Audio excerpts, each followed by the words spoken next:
In this video, we're going to review the Canon SL2 or 200D DSLR camera.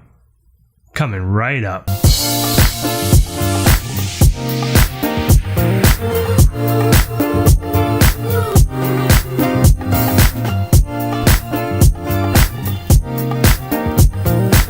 What's up everybody, Phil with Bold City Pictures here with a full review of the Canon SL2 or 200D, depending on where you live in the world. I did a first look, I'll link that down in the description if you want to check out that first look. This is a 24 megapixel DSLR, very small, very light. At the end of this I'll show you all of the specs. I'm not going to go through all of the specs, but at the end of the video I'll display the full specs along with the pros and cons and likes and dislikes. It has a fully articulated screen. Does have a microphone port, so this can be used as a vlog camera. It's seen right here with the Canon 10-18 wide angle lens on there. Pretty good lens for vlogging. And I did use this for vlogging. I took it to Florida with me on a trip to Walt Disney World. We'll see some of those pictures and we'll see some of that video as well. This is quite possibly the easiest camera to use that there is in existence today, and that's not a joke at all actually. It's designed with first-time DSLR users in mind, and there are lots of different features that will allow you to be able to very easily use this camera. The menu system is fully guided, so that, and again, in the first look you can see a little bit about that, but I just wanted to walk you through some of the menu items, and we're going to go through here and look at the creative filters, and you can see, and there's an insert here that you'll be able to see this menu as well. But basically you are able to select a number of different filters, and again I'll show you this in an insert, so you should be able to see these as we scroll through HDR. But everything it's a touch screen, and touch screen is really well integrated, so you can select your different menu options and it will give you information on what exactly that is and how you can use it. So this is for miniature effect, and we can also look at the menus that are being used just for, let's say, a manual mode. There are a number of different modes on this camera.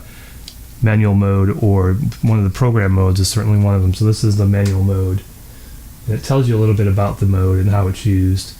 Also allows you to expand it and get more information, so you can see in these menus there's quite a bit of information. It's really helpful to guide you along, but you can also see that there's a way for you to change the settings, and these are sliders. So if you press the Q button first, you can get into these menus and change aperture, and in manual mode you can change shutter speed. You can also change ISO. There are a number of different settings that you can change. It's such an easy camera to use. These are guided menus, and if you want to look at the non-guided menus, it's pretty simple and straightforward. Again, this is their guided menu. Just tap it a second time and now you've got those traditional Canon type menus that will allow you to use a touchscreen to work your way through these menus, and again, it's super easy to use. As far as the weight goes, it's very, very light. With this 10-18 lens on it, it's probably not any more than, I would say, 1.5 pounds tops, and it's just a joy actually to vlog with, and I did quite a bit of vlogging.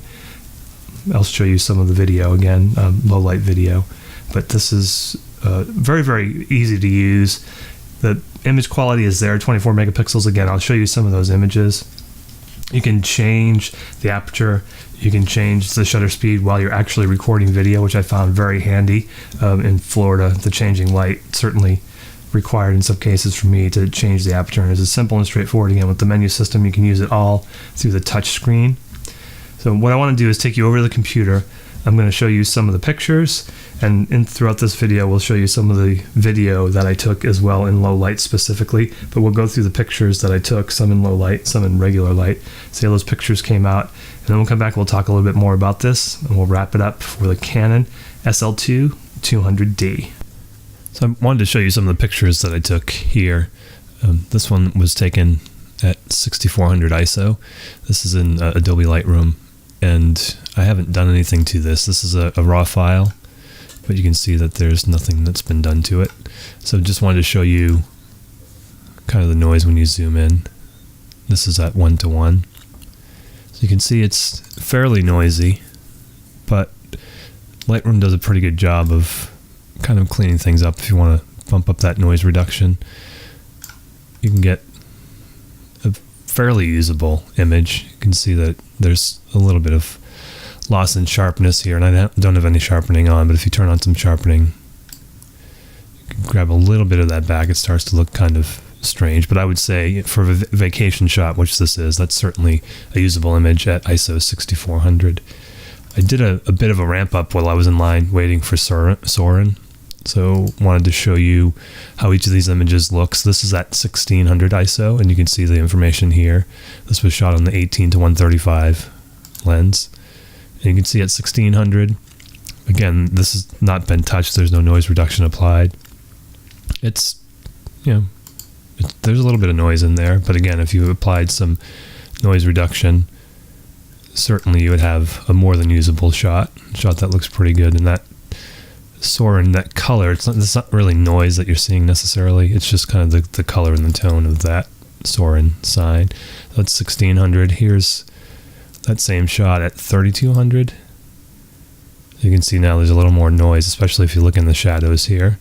You can see that noise, but that's, again, at 3200, I would say you could make that usable, applying some noise reduction.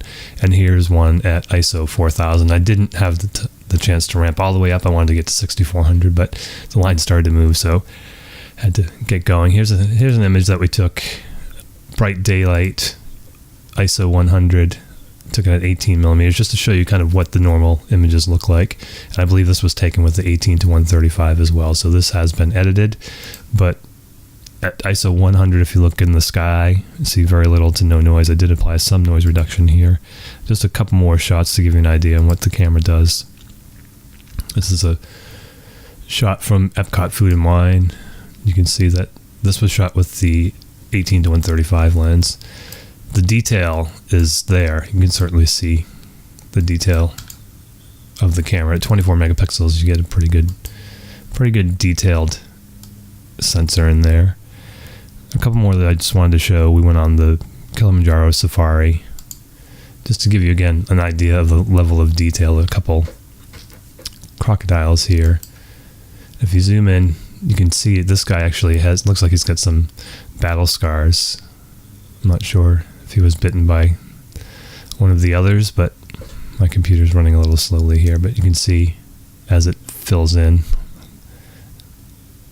that he's got a little battle scar there again. So the detail is pretty good, I would say. And then just one more. We're looking at watching a gorilla, and this one was shot at ISO 2500.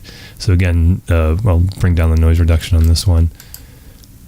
You can see at 2500, definitely I would consider that to be usable. And again, you can bump up the noise reduction.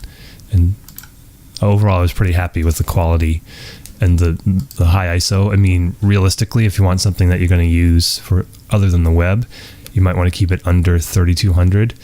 But otherwise, even going up to 6400, I found that the images would be usable for vacation type images, images that you want to save, just to be able to capture the memory.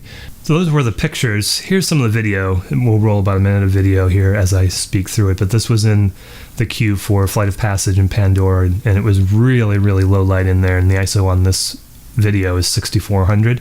You can see that there's some grain there. You could correct that if you have a program like Adobe Premiere.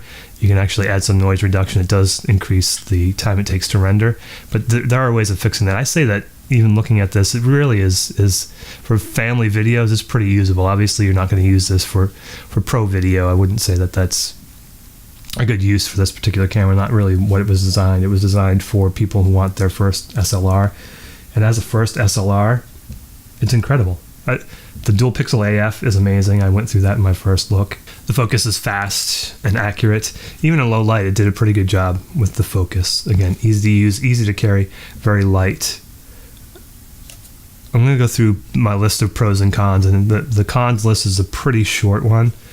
One of the things that is a big con is if you have a microphone connected, you won't be able to flip your screen at all. So if you want to flip your screen, you'll have to disconnect your mic while you do it. It is fully articulated, and it is nice to have that screen so you can see yourself, but one of the drawbacks is the microphone port is here, and if the mic's connected, you can't flip that screen. I did find that the dual pixel autofocus struggled in times where I didn't think it should struggle in bright sunlight, and really didn't seem like it should be struggling, but it did. And that could be really the lens itself. I was using the 18 to 135 lens as well, and sometimes it struggled, and that could just be that it was the lens. If you're going to use the viewfinder to take pictures, you've got a 9-point autofocus system. It's pretty weak, to be honest, but again, at this price point, it's acceptable and expected that you'll have that 9-point. So it does become difficult to take pictures if you're going to use through the optical viewfinder rather than doing it in live view. In live view, you can basically tap anywhere in focus, and it uses that dual pixel AF, and it works really, really well. The pros: great image quality, very light, very, very easy to use, pretty good battery life. I recorded quite a bit of video and didn't even lose a single bar in any one day, and I charged it up the next night. It's the touchscreen is amazingly usable. Again, the dual pixel AF. The menu system, it does have a time lapse, and it does have a lot of different features built inside of the camera that make this a really, really user-friendly camera, a really good camera to have for both video and for pictures, for stills.